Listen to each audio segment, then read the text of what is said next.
नमस्कार, मैं डॉक्टर शशिकांत पांडे, इतिहास विभाग पंडित सुंदरलाल शर्मा मुक्त विश्वविद्यालय, बिलासपुर, छत्तीसगढ़। डियर लर्नर्स, आज हम अध्ययन करेंगे मुगल कालीन ऐतिहासिक स्रोतों की। तो जहाँ तक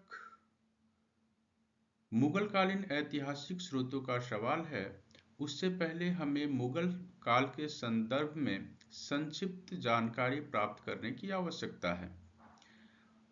अगर हम बात करें मुगल साम्राज्य की, तो 1526 में पानीपत के प्रथम युद्ध में इब्राहिम लोदी को पराजित करने के पश्चात बाबर ने मुगल वंश की नींव रखी और उसके पश्चात 1707 ईस्वी में औरंगजेब की मृत्यु के पश्चात ऐसा माना जाता है कि मुगल वंश का पतन हो गया, किंतु उत्तरवर्ती मुगल शासकों ने प्रत्यक्ष अथवा अप्रत्यक्ष रूप से भारत पर 1857 ईस्वी तक शासन किया और 1857 ईस्वी में अंतिम मुगल बादशाह बहादुर शाह द्वितीय अथवा बहादुर शाह जफर को रंगून निर्वासित किए जाने के पश्चात इस वंश की औपचारिक रूप से समाप्ति जो है माना जाता है। अब यदि हम बात करें मुगल कालीन ऐतिहासिक स्रोतों की, तो सबसे पहले स्मरण आता है अथवा कह सकते हैं कि स्थान आता है मुगल कालीन साहित्यिक स्रोतों की, जो मुगल काल के इतिहास को जानने के सर्वाधिक महत्वपूर्ण साधन हैं। अब मुगल कालीन साहित्यिक स्रोतों की जब हम अध्ययन करते हैं, तो उसमें पहला नाम जो आता है वो है तुजुक बाबरी अथवा बाबरनामा की। बाबरनामा मूलतः बादशाह बाबर की आत्मकथा है। बाबरनामा की रचना बाबर ने मूलतः तुर्की भाषा में किया था और इस ग्रंथ की ऐतिहासिकता तथा उसके महत्व का अनुमान इसी तथ्य से लग जाता है कि इसका अनुवाद हिंदी, अरबी, फारसी, फ्रांसीसी तथा अंग्रेजी जैसे अनेक भाषाओं में हो चुका है। यह ग्रंथ बाबर के जीवन, उसके गर्दिशों के दिन, संघर्ष, विजय के संदर्भ में महत्वपूर्ण जानकारी उपलब्ध तो कराता ही है, इसके साथ ही साथ यह ग्रंथ में बाबर ने भारत की जलवायु, राजनीतिक स्थिति, सामाजिक स्थिति, अपने नशा, अपने दोष, इन सब के बारे में बहुत विस्तार से लिखा है। इसके अतिरिक्त तुजुक बाबरी हमें गुजरात, मालवा, विजयनगर, अन्य क्षेत्रीय राजवंशों तथा राज्यों के बारे में भी अत्यंत महत्वपूर्ण जानकारी उपलब्ध कराता है, जो समकालीन अन्य स्रोतों से हमें प्राप्त नहीं होता। इसके अतिरिक्त तुजुक बाबरी में हमें हुमायूं से संबंधित जानकारी भी प्राप्त होती है। तुजुक बाबरी के संदर्भ में यदि हम बात करें, तो यह ग्रंथ सत्य के अत्यधिक निकट है। यही कारण है कि एलिफिंस्टन महोदय ने तुजुक बाबरी को एशिया में रचित ग्रंथों में एकमात्र वास्तविक ऐतिहासिक ग्रंथ स्वीकार किया है। इस तरह से तुजुक बाबरी केवल एक आत्मकथा न होकर मुगल इतिहास को जानने हेतु एक महत्वपूर्ण ऐतिहासिक स्रोत के रूप में स्थान प्राप्त करता है। मुगल इतिहास को जानने हेतु साहित्यिक स्रोतों की श्रेणी में अगली पुस्तक जो है वो तारीख़ रशीदी है, जिसकी रचना मिर्ज़ा मुहम्मद हैदर ने फारसी भाषा में किया था। यह ग्रंथ बाबर और हुमायूं के जीवन, उनके संघर्ष की कहानी कहता है, क्योंकि मिर्ज़ा मुहम्मद हैदर स्वयं बाबर तथा हुमायूं की सेवा में बहुत लंबे साल तक रहे थे। तारीख़ रशीदी बाबर तथा हुमायूं के संदर्भ में महत्वपूर्ण जानकारी उपलब्ध कराता है, क्योंकि मिर्ज़ा मुहम्मद हैदर बाबर के संबंधी थे तथा बहुत ही अल्पावस्था में वो बाबर की सेवा में नियुक्त हो गए थे। इसके पश्चात लंबे समय तक वो हुमायूं के साथ भी रहे तथा 1551 ईस्वी में उन्होंने तारीख़ रशीदी को पूरा किया। तारीख़ रशीदी में बाबर तथा हुमायूं के संघर्ष का वर्णन है। इसके अलावा उनके द्वारा लड़े गए महत्वपूर्ण युद्ध का विवरण भी इस ग्रंथ से हमें प्राप्त होता है। इस ग्रंथ से हमें हुमायूं के कश्मीर विजय की जानकारी मिलती है तथा मिर्ज़ा मुहम्मद हैदर ने इस ग्रंथ को 2 भागों में लिखा है, जिसका पहला भाग बाबर तथा हुमायूं के विषय में जानकारी देता है तथा इसका दूसरा भाग स्वयं मिर्ज़ा मुहम्मद हैदर के जीवन के बारे में बताता है। मुगलकालीन साहित्यिक स्रोतों की श्रेणी में अगला साहित्य है हुमायूं नामा, जो अकबर के कहने पे हिंदाल की बहन गुलबदन बेगम ने लिखा था। गुलबदन बेगम ने इस पुस्तक को अपने वृद्धावस्था में लिखा था। हुमायूं नामा से हमें हुमायूं के व्यक्तित्व, चरित्र, उनके जीवन के संदर्भ में महत्वपूर्ण जानकारी प्राप्त होती है। इसके अतिरिक्त हुमायूं का पारिवारिक जीवन, उसका बाबर से संबंध तथा अन्य भाइयों के साथ उसके संबंध की जानकारी इस पुस्तक से हमें प्राप्त होती है। हुमायूं नामा मूलतः फारसी भाषा में लिखी गई थी तथा इसकी मूल प्रति आज भी ब्रिटेन के लंदन स्थित ब्रिटिश म्यूजियम में आज भी उपलब्ध है। यद्यपि यह ग्रंथ हुमायूं के निजी जीवन के संदर्भ में अधिक जानकारी उपलब्ध कराता है, इसके अलावा इस ग्रंथ को गुलबदन बेगम ने अपनी वृद्धावस्था में लिखा था, इसलिए स्मरण शक्ति के आधार पर इसमें कुछ त्रुटि की संभावना विद्यमान है, जिससे पाठकों को अथवा इतिहास के शोधी छात्रों को बचने की जरूरत है। तथापि हुमायूंनामा को मुगलकालीन इतिहास को जानने हेतु एक महत्वपूर्ण स्रोत के रूप में स्वीकार किया गया है। मुगल कालीन इतिहास को जानने हेतु जो अगला साहित्य है वो है हबीब उर शियर।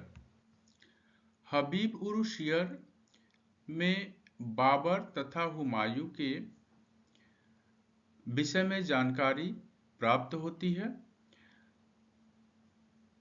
ख्वांद अमीर 1528 ईस्वी में बाबर की सेवा में आए। इसके अतिरिक्त उन्होंने हुमायूं के प्रारंभिक शासनकाल के 3 वर्षों का विवरण भी अपने इस किताब हबीब उर शियर में दिया है। इस पुस्तक से हमें बाबर द्वारा अफगानियों के विरुद्ध किए गए अभियानों के विषय में जानकारी मिलती है। इसके अलावा हुमायूं के गुजरात अभियान की भी जानकारी इस पुस्तक से प्राप्त होती है। कानून हुमायूनी मुगलकालीन इतिहास को जानने हेतु एक महत्वपूर्ण स्रोत है, जिसमें हुमायूं के राज्याभिषेक तथा उनके कानूनी सुधारों के संदर्भ में हमें महत्वपूर्ण जानकारी उपलब्ध होती है। कानून हुमायूनी की रचना भी ख्वांद अमीर ने ही किया था तथा ये पुस्तक भी फारसी भाषा में ही लिखी गई थी। कानून हुमायूनी हुमायूं के व्यक्तित्व, चरित्र तथा निजी जीवन के संदर्भ में अत्यधिक महत्वपूर्ण जानकारी उपलब्ध कराती है और इस प्रकार से मुगल कालीन इतिहास अथवा ये कहें कि हुमायूं के शासनकाल के संदर्भ में इससे हमें महत्वपूर्ण जानकारी प्राप्त होती है। मुगल कालीन ऐतिहासिक स्रोतों में ताज़कीरात उल वाक़ियात नामक ग्रंथ का भी महत्वपूर्ण स्थान है, जिसकी जौहर आफ्ताबची लंबे समय तक हुमायूं के निजी सेवा में रहे। उनके साथ उन्होंने बहुत से अभियानों में भाग लिया तथा हुमायूं के जीवन को बहुत करीब से देखा। हालांकि ताज़कीरात उल वाक़ियात में घटनाओं का विवरण तिथि क्रमानुसार नहीं दिया गया है, तथापि हुमायूं के इतिहास को जानने के लिए इसे एक महत्वपूर्ण साहित्यिक स्रोत के रूप में स्वीकार किया जाता है। मुगल कालीन साहित्यिक स्रोतों की कड़ी में तारीख शेरशाही का भी महत्वपूर्ण स्थान है। तारीख शेरशाही की रचना बादशाह अकबर के आदेश पर अब्बास खान शरवानी ने किया था। यह पुस्तक मूलतः फारसी भाषा में लिखी गई थी तथा तारीख शेरशाही में शेर शाह सूरी के निजी जीवन, उनके पूर्वजों के बारे में, शेर शाह सूरी के शासन प्रबंध तथा उनके सुधारों के संदर्भ में महत्वपूर्ण जानकारी हमें प्राप्त होती है। इस प्रकार से मुगल कालीन इतिहास अथवा हम ये कहें कि सूरवंश तथा शेर शाह सूरी के विषय में तारीख शेरशाही हमें महत्वपूर्ण जानकारी उपलब्ध कराता है तथा इस प्रकार सूरवंश के विषय में अध्ययन हेतु तारीख शेरशाही एक महत्वपूर्ण साहित्यिक स्रोत है। इसके अतिरिक्त मुगल कालीन ऐतिहासिक स्रोतों के संदर्भ में जानकारी प्राप्त करने हेतु तवारीख दौलत शेरशाही एक महत्वपूर्ण ग्रंथ है, जिसकी रचना हसन अली खान द्वारा की गई थी। तारीख दौलत शेरशाही मुख्यतः फारसी भाषा में लिखी गई थी। इस ग्रंथ में शेर शाह का शासन प्रबंध, उनके जन कल्याणकारी कार्य, उनके द्वारा निर्माण कराई गई प्रमुख सड़कें, सराय, हिंदू तथा मुसलमानों के लिए अलग से बनाए गए भोजन व्यवस्था पाकशालाएं, उनके नाप तौल के सुधार, प्रशासनिक सुधार, मूल्य नियंत्रण इत्यादि के बारे में हमें महत्वपूर्ण जानकारी प्राप्त होती है। इसके अतिरिक्त इस पुस्तक से हमें शेर शाह सूरी की सैन्य व्यवस्था, राजस्व प्रबंधन तथा नाप तौल के मानक तथा उनकी मुद्रा व्यवस्था के विषय में हमें अत्यंत महत्वपूर्ण जानकारी प्राप्त होती है।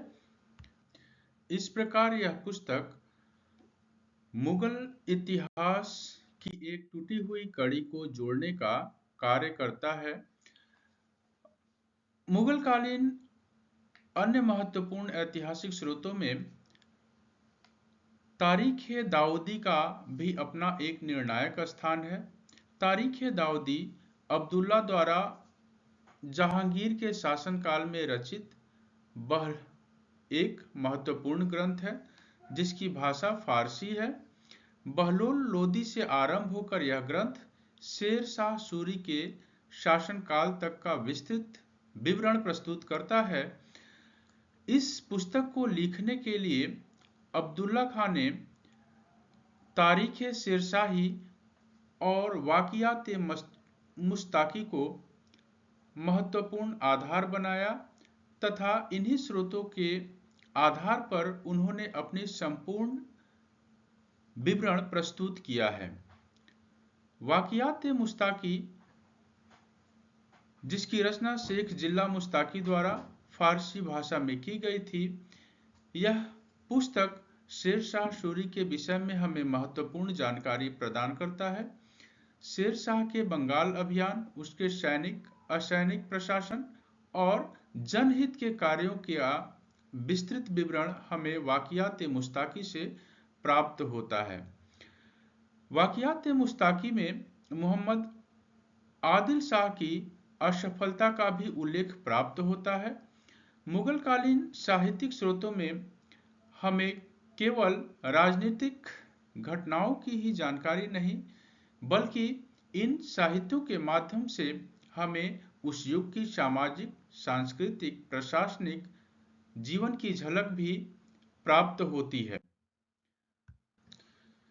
मुगल कालीन इतिहास को जानने हेतु अकबरनामा एक अत्यधिक महत्वपूर्ण साहित्यिक स्रोत है, या हम ये कह सकते हैं कि यह मुगल इतिहास का एक महान दस्तावेज है जिसकी रचना अबुल फजल द्वारा की गई थी। अबुल फजल ने अकबरनामा को फारसी भाषा में लिखा था। यह पुस्तक 3 भागों में विभाजित है, जिसका प्रथम भाग अमीर तैमूर से लेकर मुगल शासकों के संदर्भ में हमें जानकारी प्रदान करता है तथा इसका दूसरा एवं तीसरा भाग बादशाह अकबर पर आधारित है। अकबरनामा में 1602 ईस्वी तक अकबर के इतिहास अथवा मुगल इतिहास का वर्णन किया गया है। जैसा कि हम पहले बात कर चुके हैं, अबुल फजल स्वयं में एक प्रकांड विद्वान थे तथा उन्होंने अकबरनामा में 1602 तक के मुगल इतिहास का वर्णन प्रस्तुत किया है। इस ग्रंथ को लिखने में अबुल फजल ने फारसी भाषा में लिखे गए अत्यंत महत्वपूर्ण तथा अनेक ग्रंथों का सहयोग प्राप्त किया है। उन्होंने इस ग्रंथ को लिखने में जिन महत्वपूर्ण ग्रंथों का सहयोग लिया है, उनमें मुख्य है तुजुक बाबरी अथवा बाबरनामा, जो स्वयं बाबर की आत्मकथा है, हुमायूंनामा, ताज़किरात उल वाक़ियात, ताज़किरात हुमायूं और अकबर तथा तारीख़ रशीदी तथा अकबर के व्यक्तित्व, जीवन काल, शासन प्रबंध के संदर्भ में भी हमें यह महत्वपूर्ण जानकारी प्रदान करता है।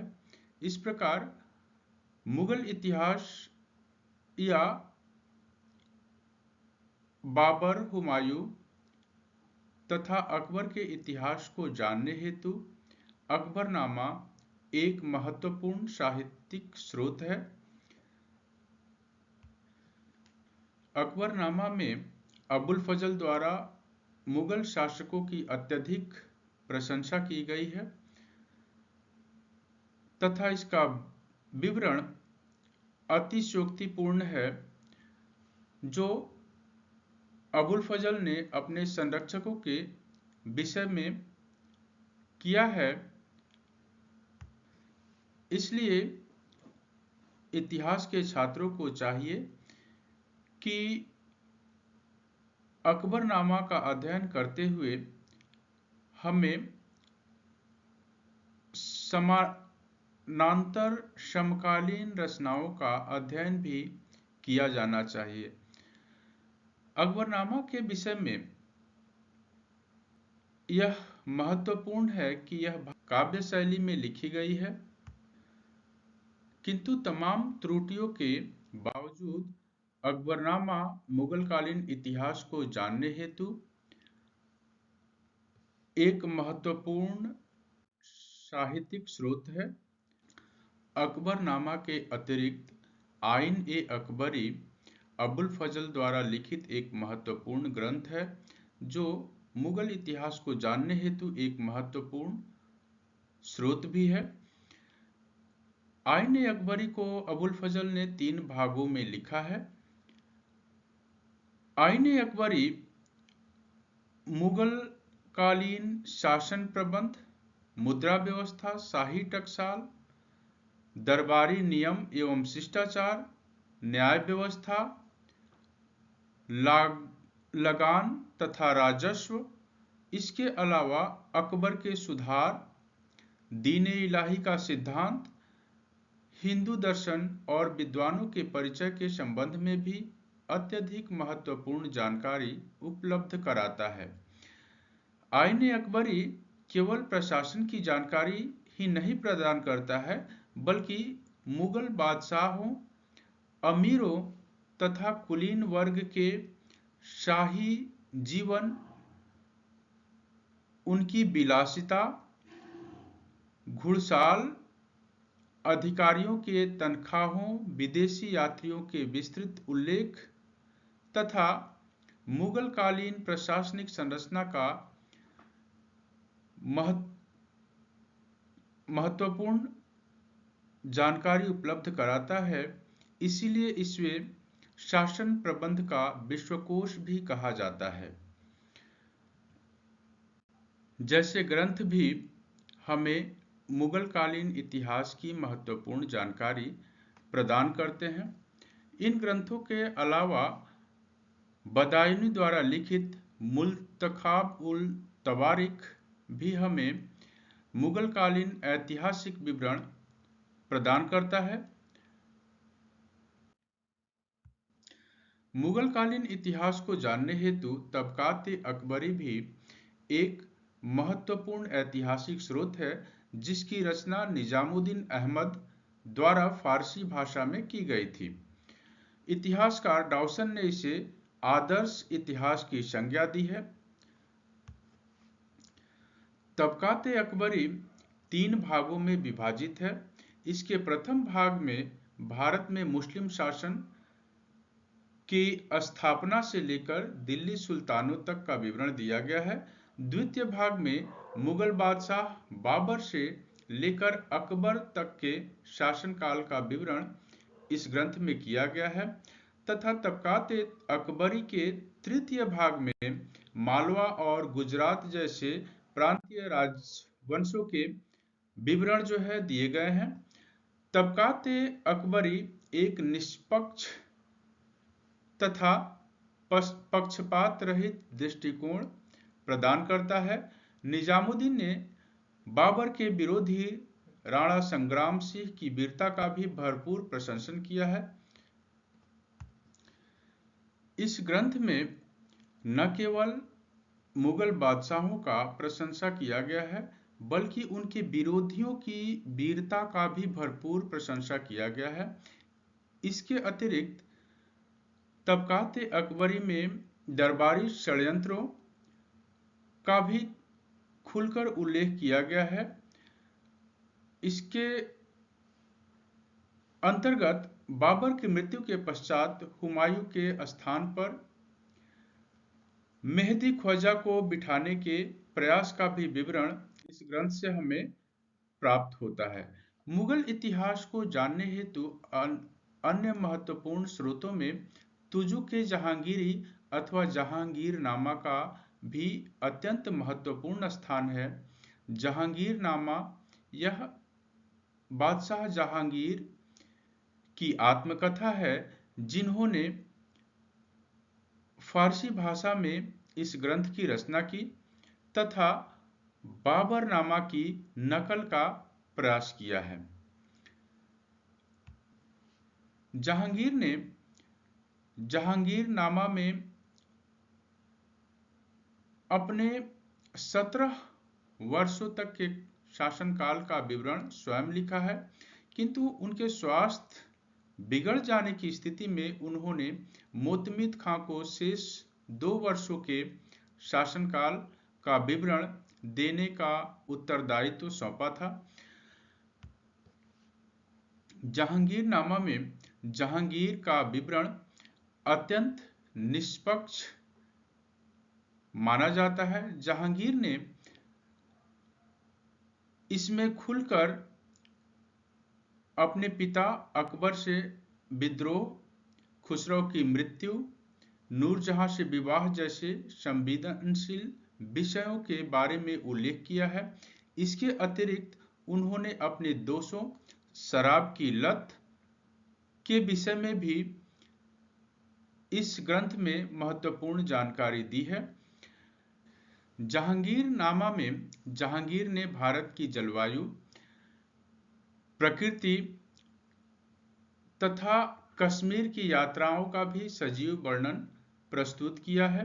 इसके अतिरिक्त उन्होंने कला में भी मुख्यतः चित्रकला के प्रति अपने अनुराग को प्रदर्शित करने का प्रयास किया है। इसके अतिरिक्त इस ग्रंथ में बादशाह जहांगीर ने अपने दोषों को छुपाने का कोई प्रयत्न नहीं किया है। मुगलकालीन इतिहास को जानने हेतु साहित्यिक स्रोतों में अगला नाम शाहजहांकालीन ऐतिहासिक ग्रंथों का आता है, जिसमें बादशाहनामा शीर्षक के अंतर्गत लिखी गई 3 अलग-अलग लेखकों द्वारा लिखी शाहजहांनामा अथवा बादशाहनामा का स्थान आता है, जिसके अंतर्गत मोहम्मद अमीन कज़विनी, अब्दुल हमीद लाहौरी तथा मोहम्मद वारिस के विवरण आते हैं, जिसमें शाहजहां के काल के इतिहास को जानने में हमें सहायता मिलती है। इन सब के अतिरिक्त इकबालनामा मुतमिद खान द्वारा लिखित एक अत्यंत ही महत्वपूर्ण साहित्यिक स्रोत है, जिसके माध्यम से हमें जहांगीर के शासन, प्रशासन एवं दरबारी जीवन का विवरण प्राप्त होता है। इसके अतिरिक्त खुलासातुत तवारिख, जिसके लेखक सुजान राय खत्री या सुजान राय भंडारी हैं। यह पुस्तक मुगलकालीन ऐतिहासिक घटनाओं का विवरण तो प्रस्तुत करती ही है, इसके अतिरिक्त यह भारत की भौगोलिक स्थिति तथा प्राकृतिक स्थिति का भी बड़े रोचकता से विवरण प्रस्तुत करती है। खुलासातुत तवारिख में हमें औरंगजेब कालीन प्रशासन तथा साम्राज्य की संरचना एवं सामाजिक स्थिति की भी जानकारी प्राप्त होती है। इसके अतिरिक्त मुआशिर उल उमरा एक अत्यंत ही महत्वपूर्ण ग्रंथ है, जिसकी गणना हम मुगलकालीन साहित्यिक स्रोतों में कर सकते हैं। मुआशिर उल उमरा की रचना शाहनवाज खान तथा अब्दुल हई ने की थी। इस ग्रंथ से हमें मुगल अमीरों, उच्च अधिकारियों की जीवनी तथा उनके रहन सहन के संदर्भ में महत्वपूर्ण जानकारी उपलब्ध होती है। इन ग्रंथों के अलावा मीराते अरमादी, जिसकी रचना मुहम्मद खान ने की थी, गुजरात के इतिहास को जानने का एक महत्वपूर्ण साहित्यिक स्रोत है। इसी तरह तारीख-ए-बंगला, जिसकी रचना सलीमुल्लाह द्वारा की गई थी, बंगाल के इतिहास को जानने का एक महत्वपूर्ण साधन है, तथा तारीख-ए-कश्मीर, जिसकी रचना हैदर मलिक याकूत ने किया था, कश्मीर का ऐतिहासिक विवरण हमारे समक्ष प्रस्तुत करते हैं। इन सब के अलावा मुगल काल में आए अन्य यूरोपीय यात्रियों के द्वारा प्रस्तुत किए गए विवरण भी मुगल इतिहास को जानने हेतु अत्यधिक महत्वपूर्ण स्रोत हैं, जिनमें सर्वाधिक उल्लेखनीय Francois Bernier, Jean Baptiste Tavernier, Niccolao Manucci, जिनकी रचना स्टोरियो डी मोगर है, सर थॉमस रो, पीटर मुंडी,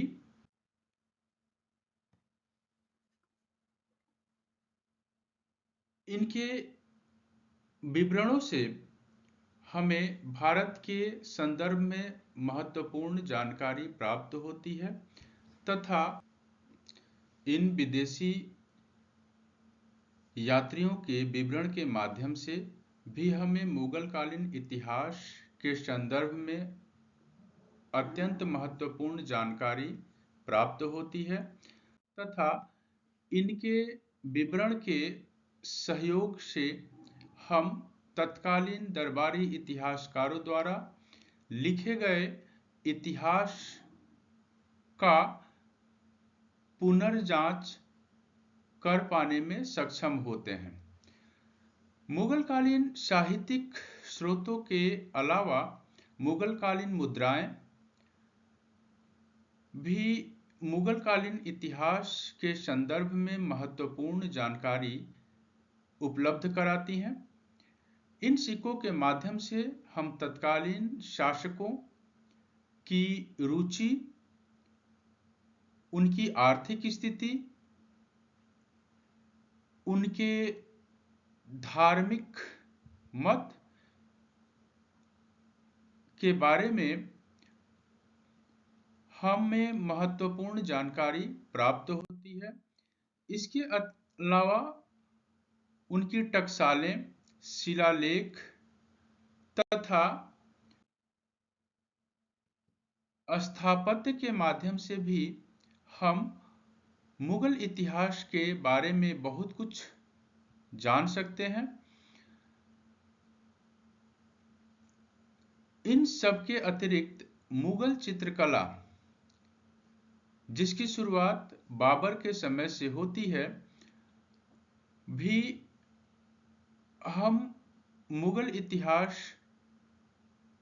के संदर्भ में महत्वपूर्ण सहायता प्राप्त कर सकते हैं, और ये चित्र हमें तत्कालीन समाज तथा संस्कृति के संदर्भ में महत्वपूर्ण जानकारी उपलब्ध कराते हैं।